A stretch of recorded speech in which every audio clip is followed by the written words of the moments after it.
ओम शांति। 6 फरवरी 2025 की साकार मुरली से होमवर्क। आज की मुरली से हम लक्ष्य लेंगे, सूर्यवंशी में ऊंच पद पाने के लिए पुरुषार्थ करना है अपनी तकदीर को ऊंच बनाने का, अर्थात विजयमाला में आने के लिए खुशबूदार फूल बनना है।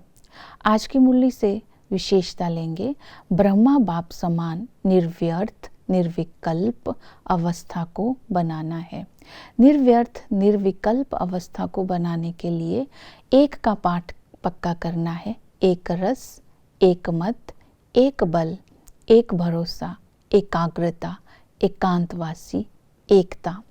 ये एक का पाठ जब पक्का हो जाएगा तो आत्मा निर्व्यर्थ निरसंकल्प हो जाएगी, निर्विकल्प हो जाएगी। निर्विकल्प है, इम्प्योर थॉट्स नहीं आएंगे। आज की मुरली से स्वमान लेंगे, मैं सर्व प्राप्ति संपन्न आत्मा हूँ। सर्व प्राप्तियों के बीज वरदाता बाप से योग लगाकर मैं सर्व प्राप्तियों से संपन्न होती जा रही हूँ। इस श्रेष्ठ समय पर श्रेष्ठ कर्म करके और श्रेष्ठ टाइटल की अधिकारी बनती हूँ। इस संगम पर बाबा बंधा हुआ है।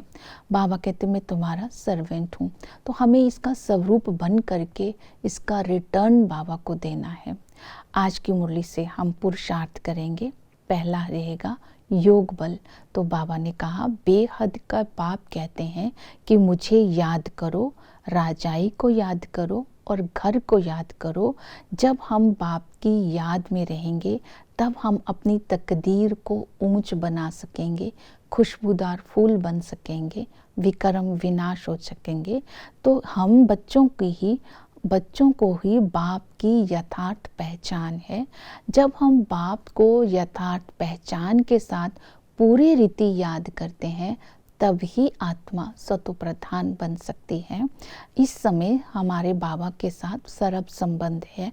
पिता के संबंध से बाबा हमें 21 पीढ़ी का वर्षा देते हैं। 21 पीढ़ी का अर्थ है वानप्रस्थ अवस्था तक हमारा वर्षा चलता है।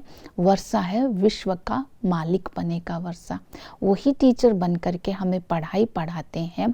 इस पढ़ाई में हमें जो ज्ञान का खजाना मिलता है उस खजाने को पाने के लिए दौड़ दौड़ करके आना चाहिए। बाबा ने कहा 10 माइल्स की भी दूरी अगर आप पैदल चल करके बाप की याद में आते हैं तो कोई थकावट नहीं होगी, क्योंकि इस पढ़ाई से हम मनुष्य से देवता बनते हैं। ये एम ऑब्जेक्ट है। इस ज्ञान को जब हम जीवन में धारण करते हैं तब हमारी तकदीर ऊंच बन जाती है। हम विजय माला में आने के लायक बन जाते हैं। ऐसी पढ़ाई को बहुत अच्छी रीति पढ़ना है, किसी प्रकार का बहाना नहीं देना है। कोई पढ़ाई को पढ़कर सूर्यवंशी बनता है, कोई राजा बनता है, कोई दास दासी बनता है, कोई नौकर चाकर बनता है। सारा मदार पढ़ाई के ऊपर है। वही सतगुरु बनकर सरब की सदगति करते हैं। इस संगम युग पर बाबा माली बन करके आए हैं, हमें खुशबूदार फूल बनाने के लिए आए हैं। हम खुशबूदार फूल ही फिर विजय माला में आने लायक बनते हैं। आज बाबा ने फूलों को याद किया है कि चंपा का, रतन ज्योत का, गुलाब का फूल बनना है, अक का फूल नहीं बनना है।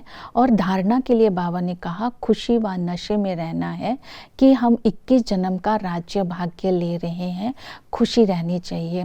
तो इसकी खुशी बाबा ने कहा नहीं जाने चाहिए, परिस्थिति चले जाए। इस तरह खुशी पर विशेष अटेंशन देना है, विकारों में नहीं जाना है। कांटा से फूल बनने का पुरुषार्थ करना है। जितना हमारे अंदर निर्विकारिता आएगी उसके आधार पर 8, 108, 16,108 के माला का दाना बनेंगे। और नॉलेजफुल बन करके रहना है। जब हम नॉलेज की धारणा करते हैं तो बाबा ने कहा तुम सूर्यवंशी में आ सकते हैं। देवता पूज्य होते हैं सूर्यवंशी में, लक्ष्मी नारायण का राज्य होता है, वहाँ पर डीटिज्म होता है, सारी आत्मा सतो प्रधान होती है।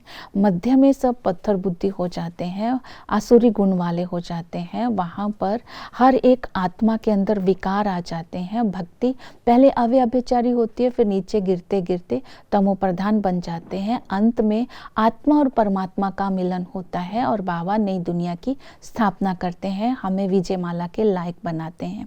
संगम पर आकर के फिर बाबा सेवा के लिए हमें बताते हैं पुरानी दुनिया को नई दुनिया बनाना, अर्थात कांटों को फूल बनाने की सेवा करनी है।